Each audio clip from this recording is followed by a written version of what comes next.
Hello everybody and welcome. In this video I'm going to show you how to check for software updates for your earbuds SOUNDPEATS Air for Lite.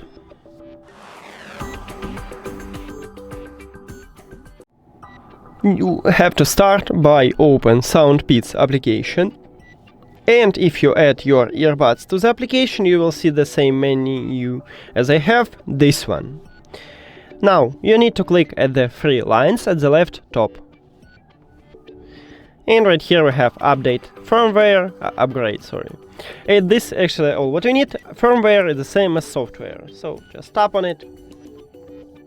And it checked for updates and it said that I have the last software version. If you haven't, right here at the bottom you will have a button download and you just tap on it and it will install new application, new version for you. That's it.